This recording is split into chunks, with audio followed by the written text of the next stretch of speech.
Las Vegas, my internet friends. How are you guys doing? We're here at Photoshop World. Just by chance, I'm standing by two amazing creative geniuses, PhotoSerge and the great Joel Grimes. How are you guys doing? Great, wonderful. Yeah. Thank you for having us. Oh, sure, of course. So, Joel, where can people find your work? Well, I have two people watching that don't know who you are. No. Well, joelgrimes.com, that's my main website, and that's kind of where I showcase my best of my best images. Right. As a commercial photographer, that's kind of my place. And then joelgrimesworkshops.com. So I have all my goodies there, like you have you have your cart and your free stuff, and I try to post stuff and whatever. Yeah, right on. And where are you, PhotoSerge?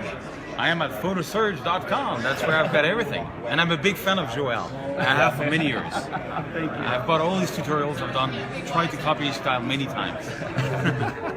We're gonna walk around and see some of the stuff that's going on. We're gonna go over and complain at the Adobe booth.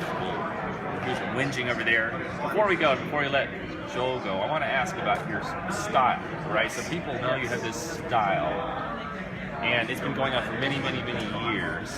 How are you trying to evolve it into a different direction? Are you trying to do something else? Do you feel like you're saddled with it? Like, what's your creative juices telling you? I know it's a weird question. No, it's not, actually, because I addressed that yesterday when I had my class on how to build a signature brand. What I believe is that if I stick with something long enough, like I take an idea and I repeat it, and really get really good at it, it takes about 2 to 3 years to get to where it's branded in the marketplace. And then that brand has about 7 to 10 year run. Right. And then you got to start over because it gets old. Right. So the look that I've got, that 3-inch lighting, whatever, that's coming to an end, folks, because I've been doing it about 8 years. Right. And so I'm definitely thinking of the next thing, right? Yeah. And I'm doing a lot of in-camera stuff now, so I'm not doing the composites that much. In fact, I don't think I've done a composite in a year. Right. Really? So it's not like I've abandoned them, but I just have had a lot of fun doing in-camera stuff. Well, I didn't get camera stuff for 25, 30 years, but now we have more techniques and tools to use than ever before. I do a lot of ND stuff now, so I'm shallow depth of field, strobing outdoors, HDR, portraits, bracketing my ISO. That's really fun. All right. So I get 32-bit. I start with 32-bit and then work down. But so I'm trying to mix it up a little bit. Yeah. But you're right. No, everything has a shelf life, right? Right. Before it starts to get old. Yeah. So you got to mix it up. And I say in a 30-year career, 40-year career, you got to reinvent yourself a couple times. Yeah. So I'm at that reinvention stage. Right. Yeah. So it's a good question, and I think that people got to know that you can't. Well, okay, if I'll give you an example. When I was in the 80s, I started out as a commercial photographer, Right. and I rubbed elbows with a lot of really good photographers, and most of them we don't know where they're at today, because they had this look, it was very successful, and then they never stopped doing it. Right. And it got to where the phone stopped ringing. People just get tired of it. So I'm aware of that, and I don't know what my next move really is, but I'm doing some fun stuff. But something will stick, and then I'll just kind of beat it to the ground. So I always say I'm not brilliant, I'm not a creative genius, but I'm really good at beating the same old drum. I'm just Well, you're good. I love practice. your Practice. Well, I think you're probably selling yourself a bit short. Your look is actually so unique that I think it will have a longer shelf life than most looks. I think it could last 10 or 20 years. Yeah. But I think we all struggle. It's really important. We kind of talk about creative stuff all the time on the show, That's right. help people find their own creative voice inside. And it's true, people might want to reach our level, whatever that is, but we struggle just as much as anyone else. Yeah. And this idea of constantly reinventing yourself, constantly creating yourself, you never should become comfortable. No, you never arrive. If anything, you should become comfortable with, it's being uncomfortable, right? Just always trying new stuff, make a ton of mistakes, forgive yourself, right? And most people don't know they're allowed to forgive themselves for making mistakes, so they shy away from even trying new things. And you have to have people that tell you they don't like what you do. You suck. No, seriously, you need that, because if someone, it's like the Michael Jackson syndrome where he could never do anything wrong, the circle around him, and then you start to evolve into this kind of a freak show. Right. And nobody dares to tell you anything. Exactly. So I always say, so people come to me and they go, oh, I love your work, and I go, could someone please tell me I suck? Because that brings you back down a little bit, and you go, I got to work hard. Yeah. It's true. It's a great secret. One thing I've been working on lately, and it really struck me, is that over the last 3-4 years, a lot of people react to my photo by saying, oh, you're good at Photoshop. And I hate that. I really hate that, because, and so it's one thing that struck me. There's this guy called Peter Link, which some people hate or love, whatever. I admire him for a lot of things. So I hang around his galleries a lot, and I listen to what people say on his photos, and they don't say it's Photoshop. No. They say, what a beautiful sunset. And I'm like, why is that? Why is people reacting that? And then it hits me. Because, for example, he's got a shot of the Hollywood sign from behind, which you posted, and I did a version of it. And I looked at it, and I realized it's a double exposure. It is 2 hours apart on the CD that's completely in the night, and the one, so a lot of Photoshop involved. Right. However, what he does is he pushes color saturation to the limit of human experience. What I mean by that is that his skies are crazy saturated, but they're never a color that's kind of off of human experience. It's the exact red we experience of the sunset. It doesn't have the sort of magenta crazy that I sometimes do, which is not natural. And so that's my game now, is to sort of retouch photos so that people, when they see it, they don't say, oh, you're good at Photoshop. No, I'm the photographer. Okay, yeah, it's cool. You know. Anyway, That's a good insight. And that's what happens is all of a sudden you get what you. No, go ahead. I was just going to go ahead. I'll have a question. You have a revelation. Yeah. And it's like, we need those moments. So we go, I never thought of that. Or that's a great insight. Or someone comes up and says one thing to you that makes you think about what you're doing, and it changes your course just slightly. Yeah, for example, I did 2 fine art booths on black and white, and nobody tells me, oh, you're good at Photoshop, because it's black and white. There's no color issue there. And I do a lot. I mean, if you've been at my session this morning, I do a lot of dodge and burning. A lot. I mean, I use a lot. But people don't react that way, you know? No, well, the other thing you have to watch out for is sometimes I love Photoshop. This is my kind of geeky people right here, right? But you have to watch out and not hang out with them too much, because I've said this many times, photographers try way too hard to impress other photographers. And when we look at each other's work, we immediately put on our Photoshop hat, like, how did he do that? We just break it down. But like the people walking around the Peter Lit Gallery, they don't think like that. So our audience should always be people outside, right? Outside of us, that don't even think about it being retouched or whatever. It's just a pretty thing, you know, they don't think about it. Yeah. And you're really doing that. Oh, I was going to say, I think you were addressing having insights, not really, Photoshop was not the topic. But it's the insight, because Trey would say he unashamedly, bends things to his will, right? He's got a picture of Milford Sound that ends up looking like a lion, and it's red, and and so it's really just whatever art you want to create, yeah? No, it was just interesting to see that people didn't react to my photos. That's more like 2 years ago than how they react to Peter Link, when he does lots of Photoshop, and it's when you know the tools of trade, it's obviously 2 different skies, whatever. But it's done in a way at the limit of human experience. Yeah. So crazy saturation, but very real color. So I thought it was interesting. Yeah, it's good. Well, it's kind of funny because when you think about it, you're pretty saturated, right? Yeah. So are you. Yeah. And mine's desaturated. Yeah, right. So why do I desaturate my work? Well, you're colorblind. I'm colorblind. Yeah. So I get really nervous looking at these colors. Are they right?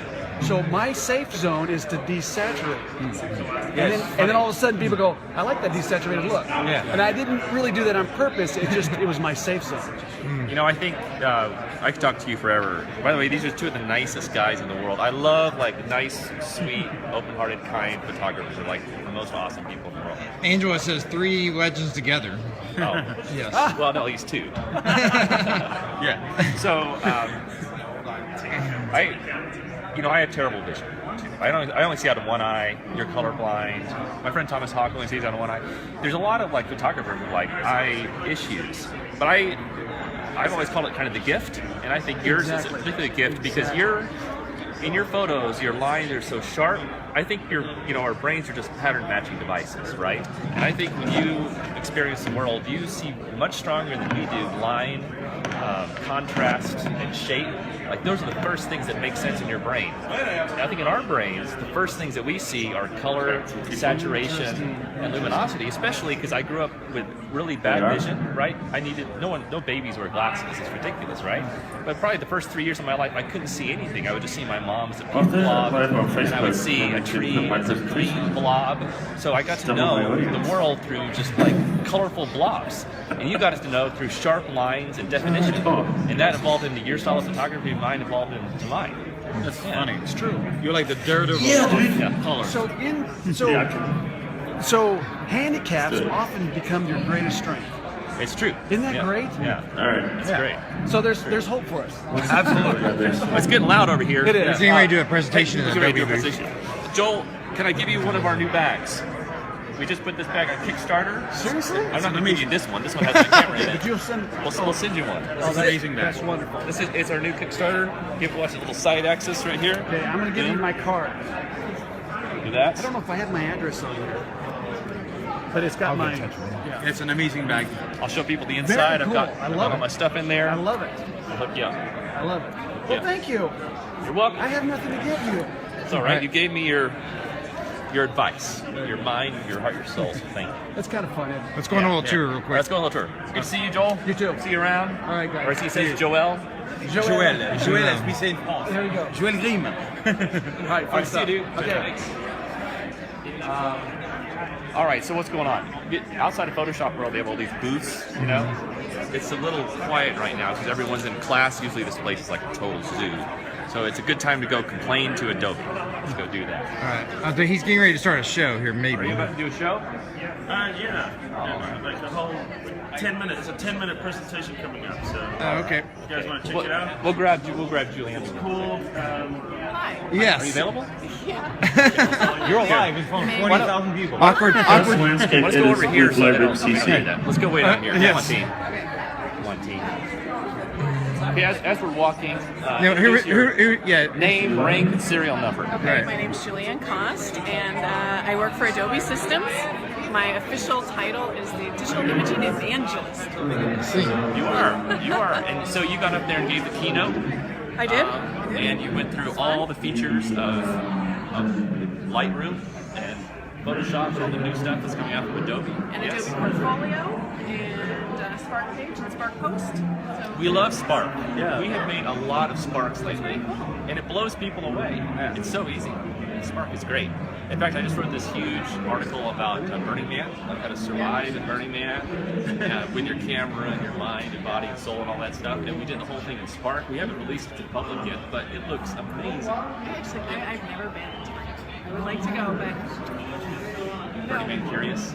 I am curious because you always make such great images from there. I don't I look at always. those and I go, Let's not use the word "Ah." always. Something. Okay, so let's rapid fire Adobe questions. Okay. Oh boy. Number one. Number one. You guys are really focused on mobile. Yes? Yes, we are. Why is there so much emphasis on mobile editing? Because we're finding not only with photographers but also just huge in the design community that younger designers don't want to just sit at their desk all day.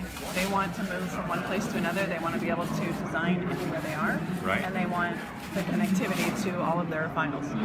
And they want to capture the world around them and Right. incorporate that into their work.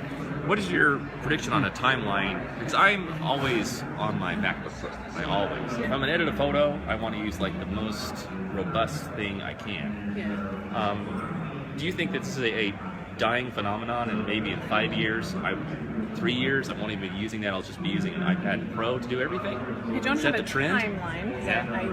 I can't predict the future or talk about the future or Yeah. future stuff. But I think we're a little bit unique in that when we travel, we will carry those devices. Right. And there's a lot of people that don't want to carry that device. They don't want to take their laptop. They're going away for a week.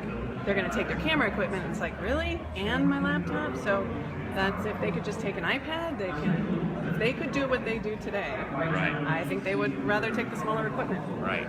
Do all the presets? I haven't used Lightroom Mobile much at all. Have you? No, but I just heard that you guys released the radial filter, and Yes. that's amazing. That was the only reason why I was not using it, is because I use radial filters and the graded graduated filter filter? as my basic retouching, and so now that's a bit of a game changer for me, because that was the only presets do work, and the presets do work. We have no? some presets, but you can't put your own custom presets Okay. in there. So that's going to be the next big, I think, step. Is that breaking news? No. I mean, that if We want hot breaking news. hot breaking news, I'm not allowed to do that. I can't tell you That's any okay. hot breaking You're news. about to go but on vacation I for 2 think it months. would They'll be- forgive you by the time you get back. I think it would be, personally, that's what I would like, because we Yeah. invest a lot of our time making presets, so it would be really cool to have those available. Right now, you can assign a preset to any photo, Right. and then move to the next one and say previous, so you can assign them, but It's a bit of a it's what I used workaround. to do with the radial filter and the graduated filter, and now it's just so nice to have it be available. The one thing I would love is to be able to use the develop module for videos, and Yes. because I do it in Camera Raw. In Camera Raw, I do my dodge and burning. It all works in Camera Raw, but it doesn't work in Lightroom. I'm like, why? Why? Why? I think that is a very valid feature request. Yes. I see this has put Julianne on the spot right now. No, I'm just kidding. No, look, we love the products. I mean, I'm a huge fan of Adobe products. I use Lightroom and Photoshop every day, and it gets better and better. It's just, I don't understand why Camera Raw would have the feature and not Lightroom, because I was just doing a tutorial on it, and I was trying to do it in Lightroom, because I love the idea of shooting on a tripod, so you can actually do dodge and burn. And it works only because you're gonna try. If you move, then you dodge and burn moves. But it does really cool stuff on videos. And then you have to go into Photoshop and then do the camera filter. Yeah. It's very long, and I'm sure you're gonna get to that eventually. But that'd be pretty cool. We have a long list of things. That Yeah, I'm we sure. want. Yeah. We're never lacking for Ideas. feature requests. Yeah. And it's probably tough because you guys get so many off-the-wall feature requests. It's hard to, like, people always have their own personal El Guapos. Here's Yeah. this one thing. There's a lot of different customers that we Yeah, are I'm trying sure. to satisfy. Whether it's, it can be scientific photography. There's so much. It can be law enforcement. It can be creative stuff, designers, everybody. Yeah. And is pretty much everyone on the Creative Cloud now? I don't even know, do you still sell standalone Yeah, I think Photoshop, Lightroom or- still sells a standalone, right?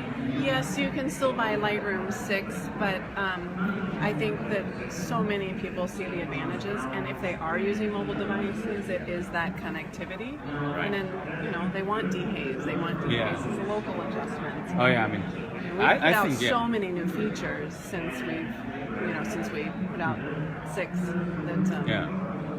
I'm blown away by the Creative Cloud, because I remember I had an agency before, and I used to buy like every 18 months, a lot of license, and people were bitching about it. I mean, come on, it's like the price of 2 coffee. You've got Photoshop and Lightroom. That's unreal. And you guys keep coming up with new features all the time. I'm really blown away. Like, honestly, you guys did great on that. Well, that's why I'm also surprised that we haven't done a good job of letting people know about Portfolio. Yeah. So many photographers want to put their work online, but they just don't have a good. I had never heard of it until you showed us No, yesterday. yeah, I I knew just about it. I just I knew it. created Squarespace for my own stuff. Yep. And the cool thing is, like, if you're publishing to Behance, all those projects, they automatically, with one little button, you just enable them on your portfolio, and they'll show up. So Yeah, that's another advantage of having Creative Cloud. It's true. It's cheaper than Squarespace. It's taken me a while. I would like to think I'm a fairly future-thinking kind of person, but we are moving to this world where you don't own anything, right? And everything is a service. Like Netflix is a service, Uber is a service. Like you just maybe you don't own a car, or you don't own software, or you don't have movies. You just kind of rent them. And I think that's the direction that everything is going. You don't own hardly anything. You just rent stuff all the time. Yeah. So that's, well, I certainly get a lot more use out of my CC subscription than I do out of my health club membership. Yeah. So, and that just makes me feel guilty, right? In the health club, I'm like, oh, I didn't go. But $10 a month. Yeah. That's all right, cool. We'll let you Okay. go. All I know you have real right, work to do. Stay around, talk to a couple of geeks. Thank you. Thanks for coming to Photoshop World. It was great seeing you. I went to both their classes. They were awesome, but you already know that. All right, thanks. All right, any parting shots, Sir Melly? No, nothing special. I really think that they're doing a great job on the Creative Cloud. I know a lot of people were bitching at first because they don't like the idea of being committed to something. They like to own things. Like I own my house. Right. I don't rent my house. Yeah. And I think it's a misconception because it is predictable income for them, Right. which I get, you know. Yeah. But like, you know, like I have Microsoft Office where I'm paying $99, and honestly, they are not as creative, Microsoft, than Adobe is creating, because they keep coming up with new features, and it's free, and it's all there, and they keep adding more to the table for this 2 price of coffee. Yeah. So I'm pretty amazed. to be honest. I probably could have complained more. Do you find that Lightroom just gets slower and slower? I'm finding it to get.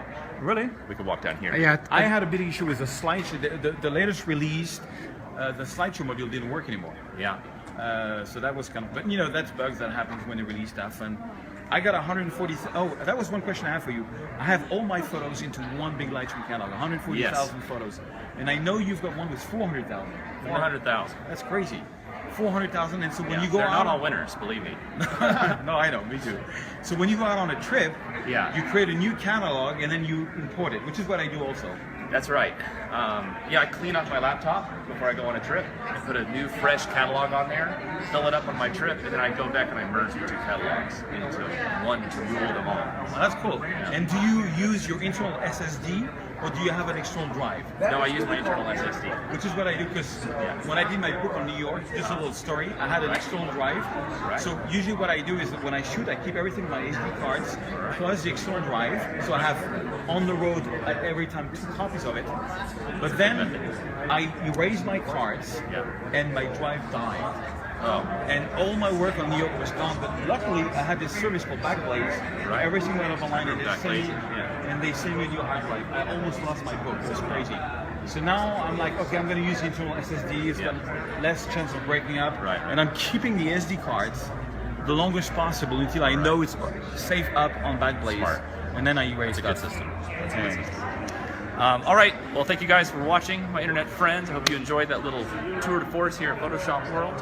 I'm a little sleepy. I'm going to go take a nap. Okay. All right. Bonne nuit, as we say in France. Bonne nuit. Bonne All right. nuit. Thank you, everyone. Thank you, PhotoSerge. Merci. And we'll see you next time. Bye, everybody.